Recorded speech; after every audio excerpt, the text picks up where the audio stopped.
to move on to the next panel of the day. What is driving and shaping the trend towards liquid cooling? On the moderator seat, we have with us Mr. Anbu Shanmugam, Senior Vice President, BAM Digital Realty.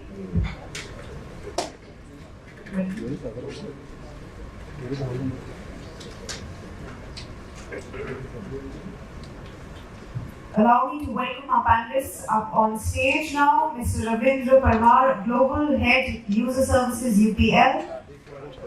Ladies and gentlemen, I would request you to please put your hands together.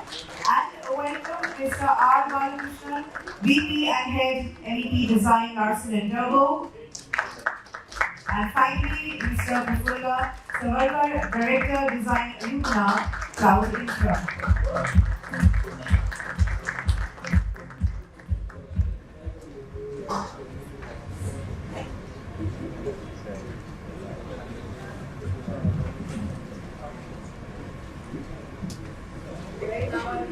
Further proceedings to Mr. Anbu, please take over.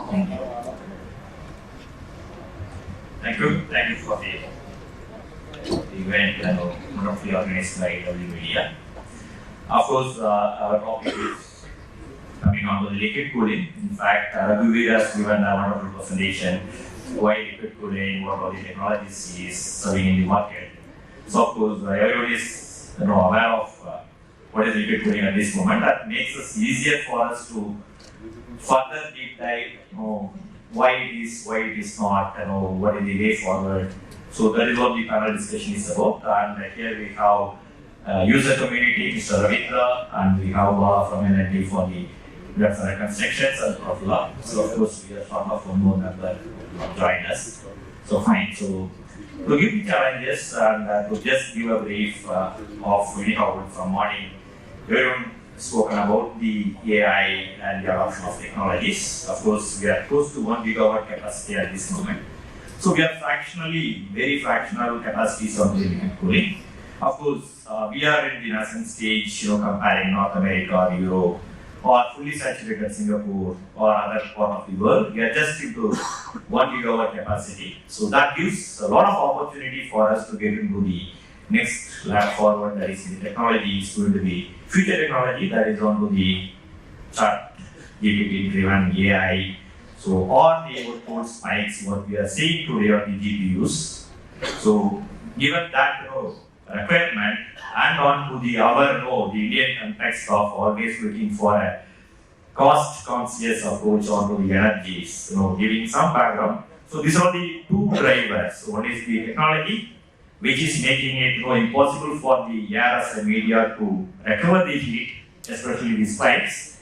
Second is onto the sustainability that if you put the numbers in the context, right? If I am operating a 1 megawatt capacity, obviously my electricity bill will be close to 86 lakhs per month, assuming that 8 rupees per unit. So the PUE level you might have seen is close to 1.5. So straight away, this liquid cooling takes out 20% of it. So it's going to be 66 lakhs. So I assume that next 1 gigawatt capacity, or after that, we are going to have a pipeline for 6 gigawatt of capacity another 6 to 7 years. Assume that on the end of the 5th year, we are going to have a 80-90% onto the liquid cooling. So 1 gigawatt straight away gives you about 170 crore saving per month. So for the entire industry. So that is really a big number in terms of looking at an Indian context of the power distribution and consuming and to the mass adoption of the the data for the public, general public, right? So that is on the one context. Second is on the AI context. Everybody is looking for the AI layer on the top of it. That means a gaming guy wants a lot of surprises in his gaming console. Obviously, it learns and gives fresh challenges to him. Every database looks for an AI layer on top of it. So obviously, everybody is who is going to miss the bus. Nobody wants to do it. Obviously, everybody wants to put an AI on top of it and GPU on top of it. So it's going to give a crazy numbers onto the RAM. Assume that this all consumes that about 300 tons of cooling or something like that. If it is to be in a data center environment, we talk about about 6 megawatt capacity for this hall. of course, in 1/3 of the capacity, 1/3 of the space, we can consume the entire power. That is the crazy number we are discussing. So about 40 kilowatt per rack. So the industry is operating at 10 kilowatt per rack. We went up to 15 kilowatt, 20 kilowatt. Now it is about 40 kilowatt per rack in a footprint of 600 by 400. So that's how the adoption is happening. The energy consumption is going to peak. So if we are in the right moment and right place to take the technology forward for benefit of the process one and to scale up the technology quite easily. So the panel is going to debate whether it is possible, what are the challenges we are going to face in coming days, why is technology so important for India, couple of things. Yeah, over to Ravindra. As a user community, if you can update on the challenges, whatever you are facing in the current industry trend, and how you want it to be. Yes. Thanks, Anbu. I think you rightly said we are at a stage when you look at the future for the development, with so much of AI and cloud and everything in there. So when we say from the data center perspective, we would say that we want to bring in more and more efficiency in our operations. We want to make it more energy efficient because there is so much of cost on the power and the electricity which will be there on the data center. So what are the technologies we will look at? Primarily the traditional data center which we have would be having air cooling and air conditioning will be there. So there is a drive which will take place towards liquid cooling, considering that you will have more energy efficiency in the data center. So when we say we want to have a drive towards liquid cooling, what are the technologies? How we will do it? So I think we had a wonderful presentation just before our session from our team, and we had showcased on the slides, the direct to chip cooling as well as immersion cooling. And when we know how so you look at it like, can we do it immediately? Can we transition immediately? Can we transition slowly? Can we integrate liquid cooling into air cooling? So those are the things which are decisions needs to be made when you decide on those plan. So I would say there are a lot of things which will be important, and if you want to achieve energy efficiency, I'm sure liquid cooling will help. Right. This is the challenge you are looking at, or this is the opportunity? How do you see the market, going forward as a user? There is a tremendous market potential. There are research reports, and there are so much of because at the end of the day, liquid cooling technology will give you more energy efficiency, and it will help you in cost optimization. Just to add on to him, the present requirements. Actually, I'll just give a brief background of how this air cooling is evolved. Right from before the big data centers came, it was in for IT parks. Normally, we used to have small data centers 20 years back, probably 10 kilowatt to 50 kilowatt. That time, we used to just pump in air into the space. And the service providers were very finicky about that 18 degrees centigrade. Okay, so we used to push air, assuming to cool the server racks, including the chips, but we were not knowing actually what is at what efficiencies. So that is how the data center industry started, probably in our country. But within this 20 years, there's a dramatic change. Technologies have come. We have gone into big data centers. Of course, we started with 3 or 4 megawatt. Slowly, it has gone to 10 megawatt as an average, but we are looking beyond now. But in these cases, we again improved the airflow methodology. Probably we went into the crack units and now the fan wall units. So, and in between there was a technology, indoor cooling, both with water and refrigerant. But it was not a very popular system because of speculative design. So it fizzed out a little bit. But there was more energy efficiency compared to the the point I'm trying to make is directly cooling the chips will be more efficient. So these problems many industry has faced, but it does not come out openly. But if you see the outages happening presently all over the world, in fact, it is because of cooling, improper cooling. Probably at the initial design phase, it's excellent. We are not seeing after 5 years whether the airflow is proper or not. So this study probably can be done only with the CFD analysis and that sort of things. So these are the challenges. From that point of view, I feel because of our usages, the clouds, the AI, machine learning, and many more things, like even if presently the children don't eat without seeing games in the mobile or something. So the computing requirement has gone up. From that point of view, the density of racks and the sustainability will drive this liquid cooling system. This is my point of view. One more, Anbu. So how do you see this present capacity to come in, production of this new technology? Is it possible, or to go for hitting and refitting? How do you see that? How do you manage this new requirement into the existing capacities? Yeah.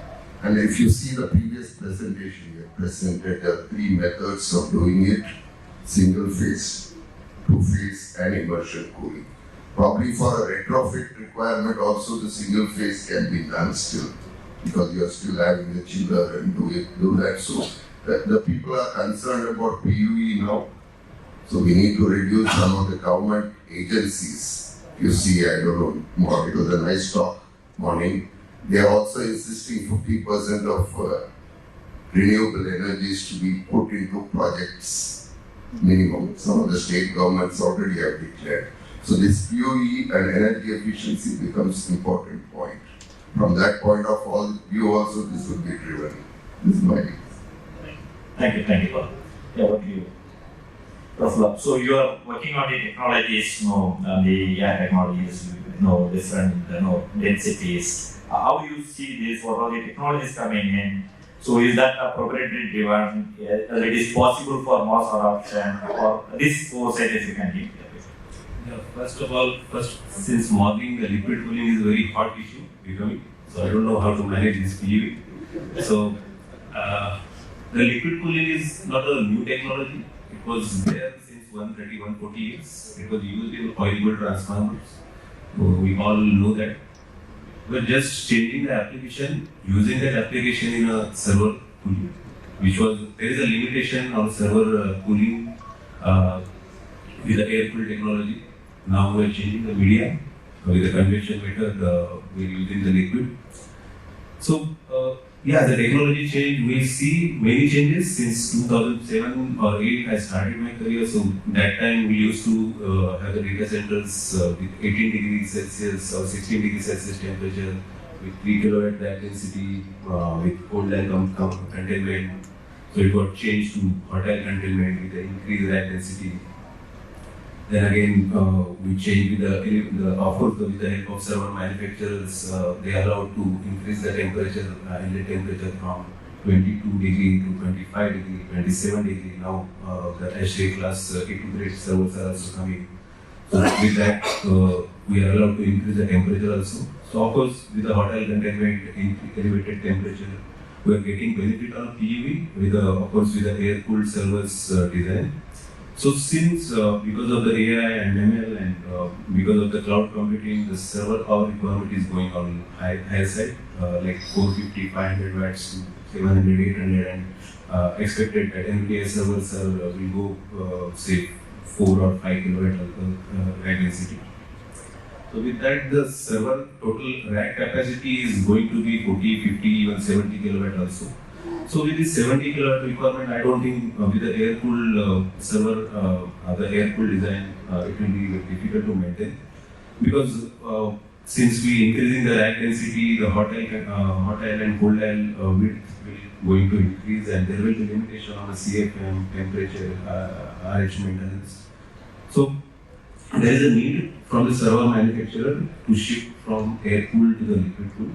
Of course, as an infrastructure developer, I was waiting for that in 2007-8 when the liquid cooling technology in a server got introduced. Some pilot projects were going on for 7-8 years, and I think in India we started liquid cooling as a commercial use, you can say in 2020 or so.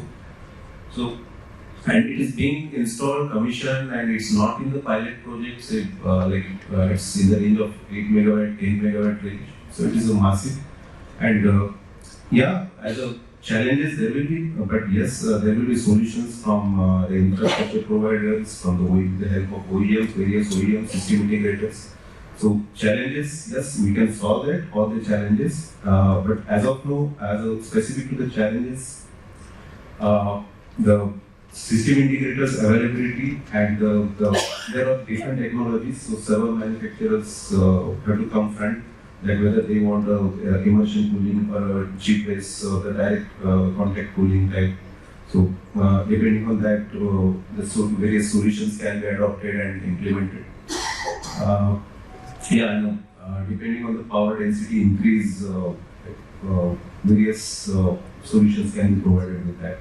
And with the help of liquid cooling PU target, definitely it can go up to close to unity, not unity, but close to unity. That's the target ultimately. So that again will help as a sustainability goal of each organization. And as an infrastructure developer, we are ready for everything. Just tell us what you want as an server manager. So Prafulla, what would be stopping us, in taking, full level? So you see that here is a free media available, you don't have to contain it or anything, you are just channeling it out. So what is stopping us to take that next leap forward into big numbers instead of doing it in a tight cluster of small containment areas? So what is stopping us? Do you see the appropriate relationship of this the technology is stopping us to get into everybody perhaps anybody can do it. Can't we get into that situation? Yeah, so being a liquid cooled server, it is not like a server or area of 11,000, 12,000 square feet area where we have to manage RH, CFM, humidity, everything, the temperatures, inlet temperature, outlet temperature. Here, it is very confined area in a tub, just where to manage inlet and outlet temperature. That is very simple. From the operation point of view, I say it is very simpler design compared to the air-cooled design. And being the simple design, it is very easy to maintain, and of course the failure chances will be less in this case. About the fire suppression requirement will get eliminated. Of course, as per the statutory requirement we have to follow, but that one advantage we are getting here. Then the noise level, if we go in a air-cooled server racks with a fan wall unit design, the dB level may be in the range of 75, 80 dB, whereas with the liquid cooling design, the noise level will be just like sitting in the library. So, that's it. Right. Thank you. Maybe you may be finding the resistance from the user side, not so convenient of using a liquid into the rack, or everybody is convenient of handling this, the servers easily, on a normal environment, putting a liquid into it. There are some hindrances coming in. So how do you see, Bola, that the skill set, one is from the user, the end users, and second is from the infrastructure provider. So how do you see that you should scale up our skills as well as make that user be aware this is quite manageable, better, or how do you see that you should take it?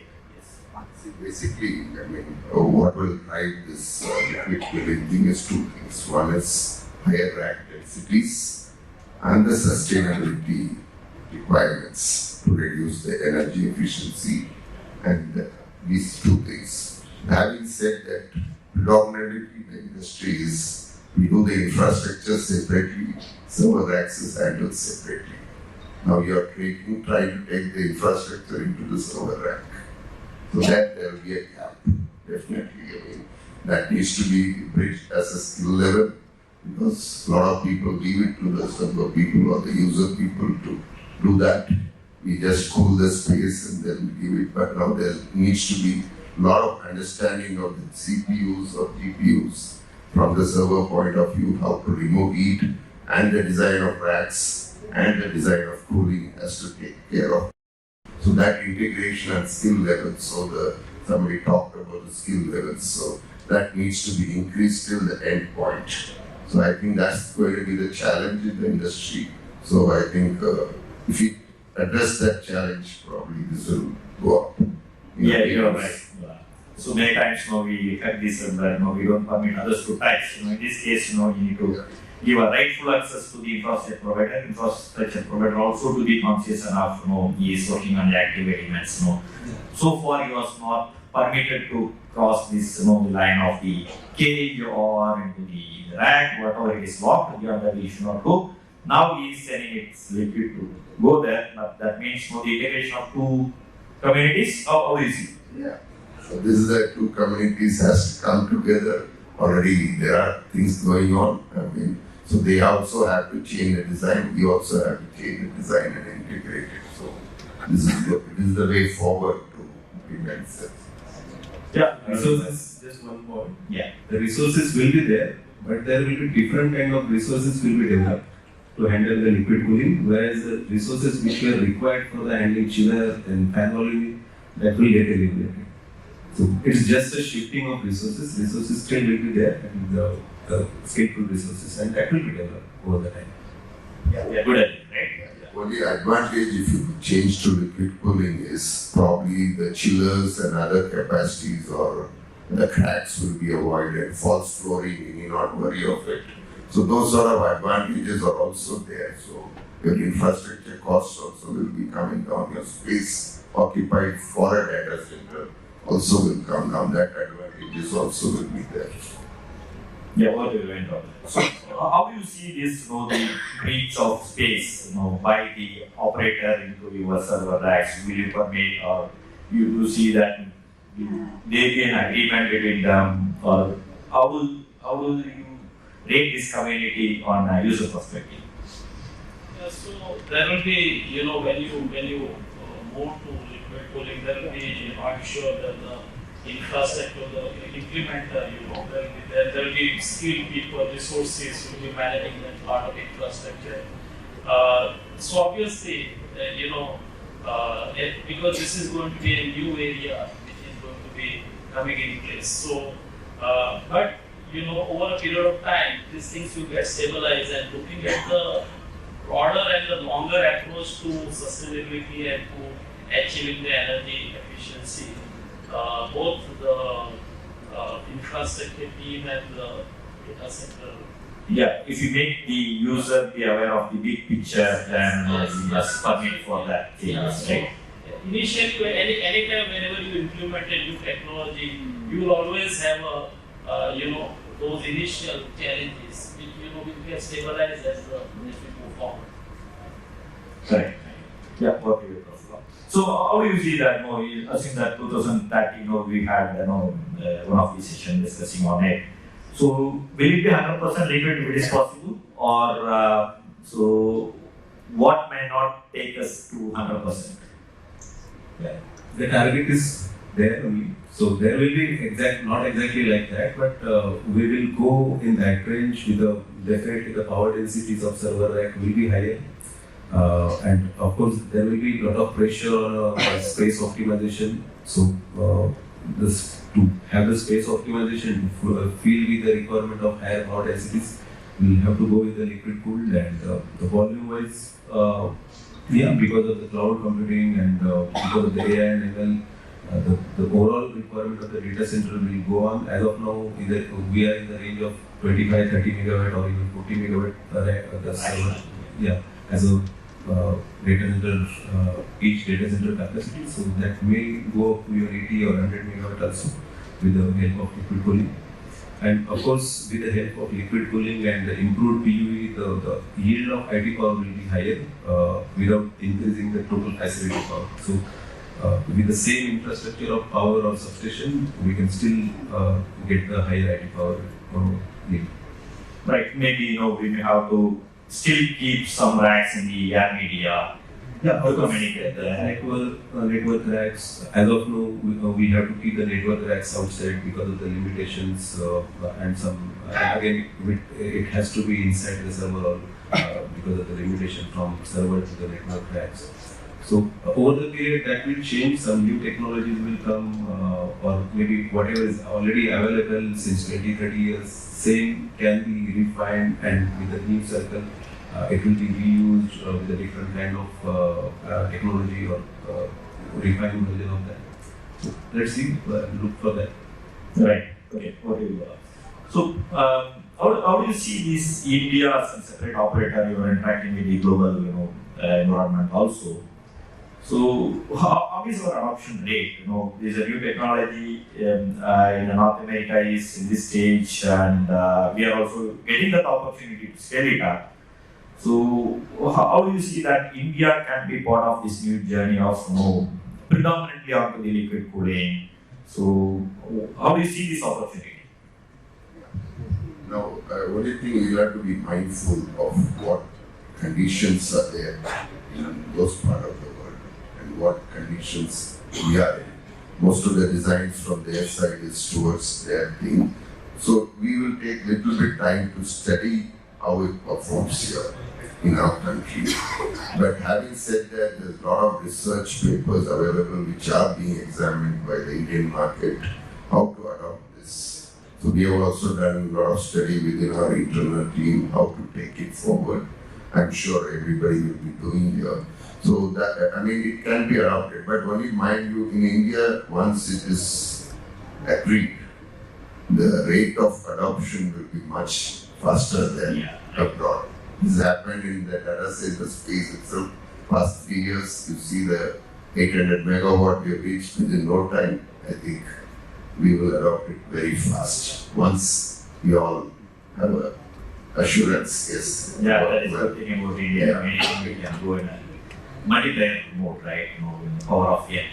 Right. And the supply cannot be met with many of the foreign players, so they have to set up something here in the country. Of course, we will bring in our own changes into this technology, not be relying too much onto that technology so that we can create our own system to ramp up. Because some of the supply partners are putting up factories in India to meet these demands. Just for information, abroad we are not able to source diesel generators from any of these big players because they are all fully booked for data centers.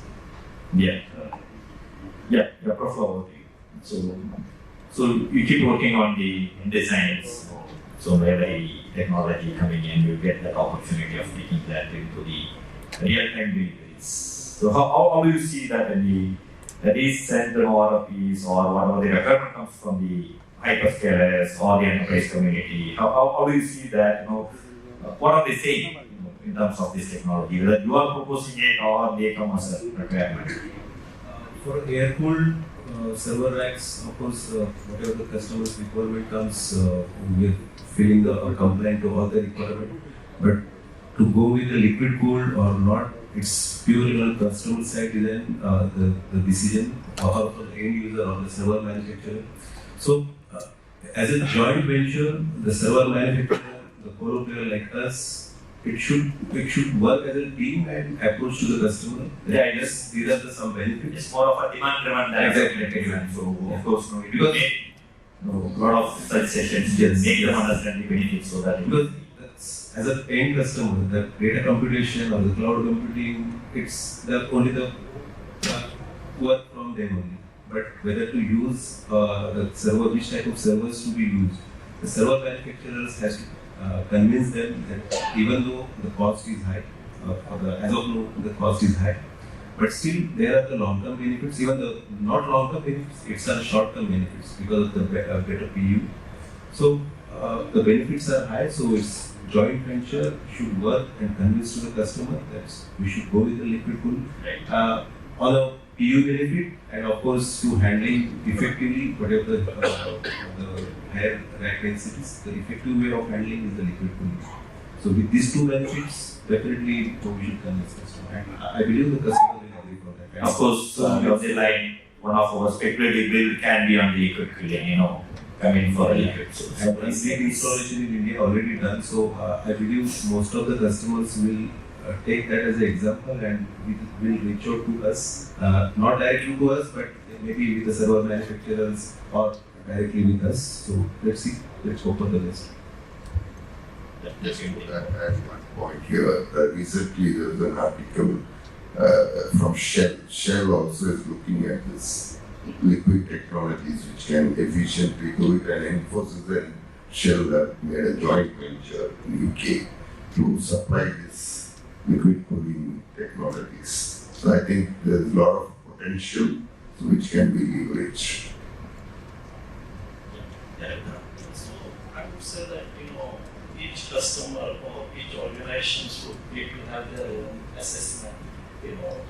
Because if you are running a data center which is, and if you want to have a long-term strategy to incorporate liquid cooling as a technology, something like you can go all out for liquid cooling, or you can integrate certain portions of for liquid cooling, maybe have a hybrid environment, air cooling as well as liquid cooling. So one needs to have their own self-assessment, for the organization and for the data center to look at the technology and then how to move forward.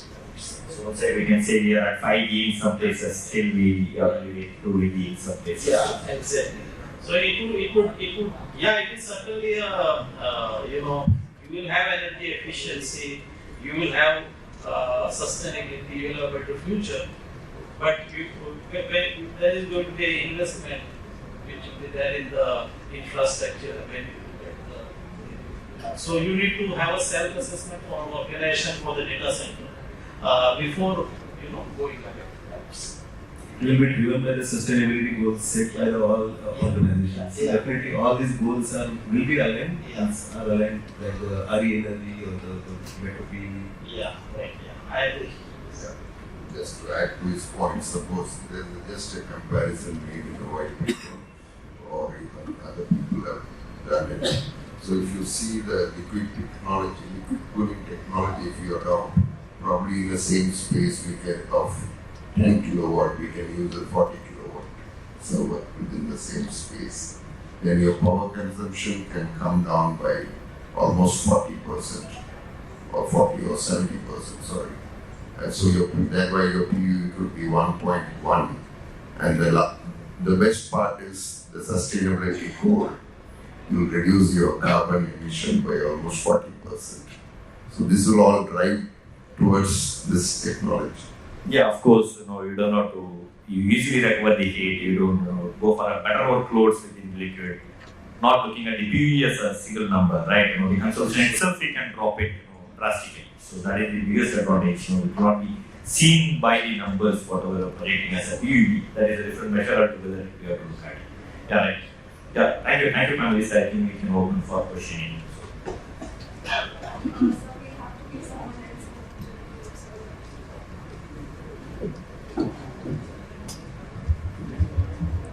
I'd like you people to ask. Yes, sir, right behind the gentleman with the band. Can I have the mic sent in?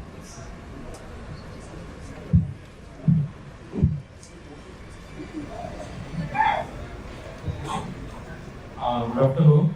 I'm Siddharth Singh from Reliance Industries. So this was a very interesting session, and I would like to know slightly from the other side of the table. Like we are all here from the infrastructure side and building data centers. What do you feel is the insight or how the server manufacturers you feel are going to take this technology?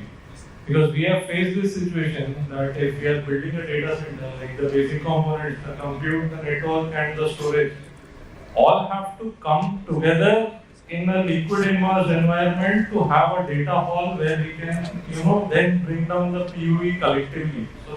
So that all components are liquid immersed. So how do you feel that is going to pan out? Are server manufacturers inclined towards this technology, or we are purely looking at it from the infra side right now? They have to change because their computing GPU or whatever it is, they have to increase the performance. Once you start trying to increase the performance, heat is the culprit. So they have to find ways to get this done. So this is the technology they also need to adopt. They also have carbon emission goals. So all put together will make them also change. So I think this adoption will definitely take place. When is the question? I'm sure within somebody was telling it will not happen, but I'm sure next 3-4 years there will be a change. Yeah, but it is. Adding to it, only that, the technology driven. The future technology definitely needs this. They cannot stop it. OEM cannot stop it, right? So if it is going to be, 20 kilowatt within that space of it, obviously only liquid can pull it. Nobody can stop it. That is one. So if you are looking at the resistance today, that, of course, few OEMs are, supporting it, just removing the fan off it and just immerse it. That's how they are looking at it. So the technology will push them to go beyond these barriers. Inevitable. Yes. Thanks. No question. Using the core services, I'm looking after the PU, but the DC operator need to pass on the PU to any user also. Then I'm going for the liquid. But how much is passing on also question. So for going forward to liquid. And second question is that the IT address, that maybe server or storage, currently is a typical one. Now for supporting liquid cooling also, the little bit costlier. How can there is a trade-off? How can we industry level we can tackle this one? Hence, there is a trade-off. The typical server storages currently in the cost, and for supporting the liquid cooling, the different type of hardware is required. So, means liquid cooling storages and servers are little bit costly. Right. Giving a first, the answer that the passing the cost benefit, right? This is a highly competitive market. At this moment, there are close to 30 operators looking for the same pie, right? So obviously, who is going to be competitive in terms of providing these services going to be in the market? So it will be completely market driven. So it is going to be very transparent mechanism that whatever you are achieving, you are going to pass it on. It is a very short story. Somebody is looking at it. A long story. Somebody need to pass it on. So this also inevitable, as he says. Competition we see that. Second is coming on to the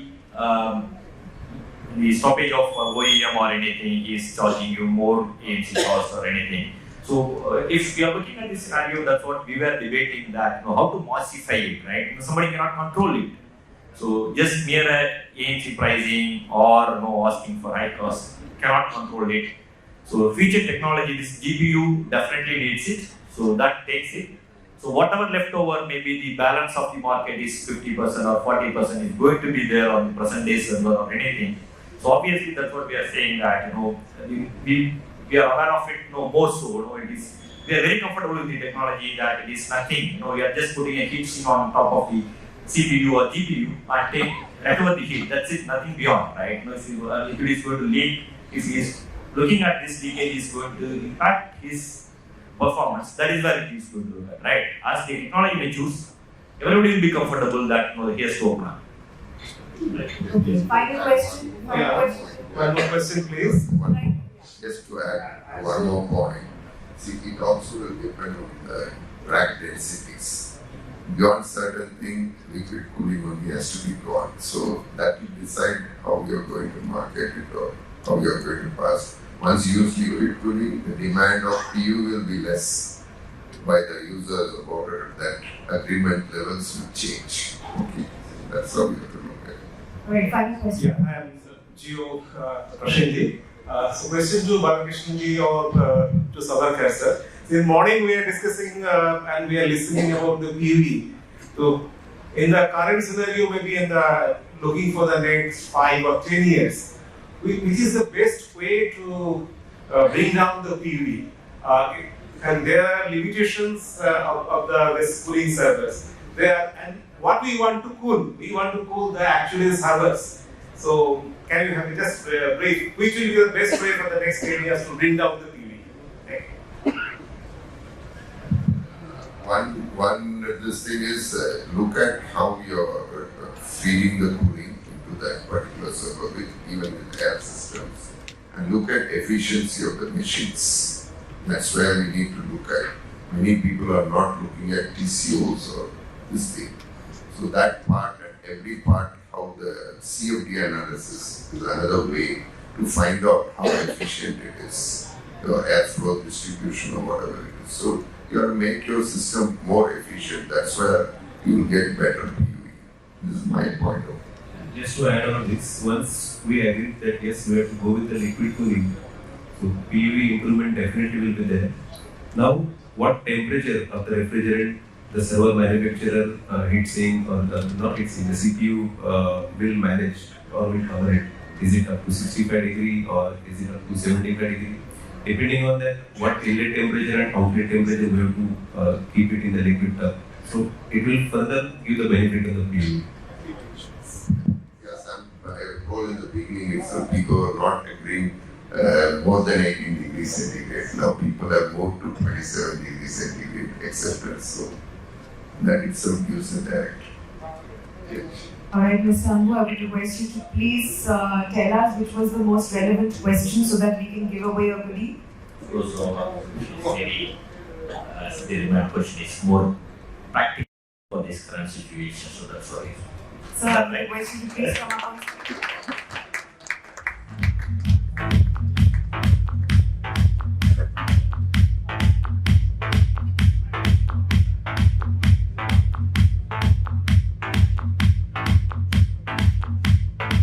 Congratulations. And now I would request our moderator to please present a memento from Fuji Electric to our panelists. First to Mr. Ravindra Parmar, Global Head User Services UPL.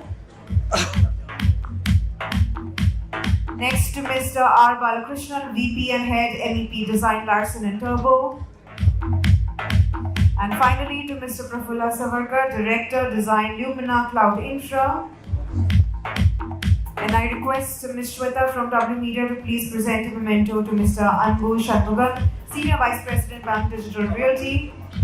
Can we please have a group photo? And ladies and gentlemen, a huge round of applause please for our incredible panel.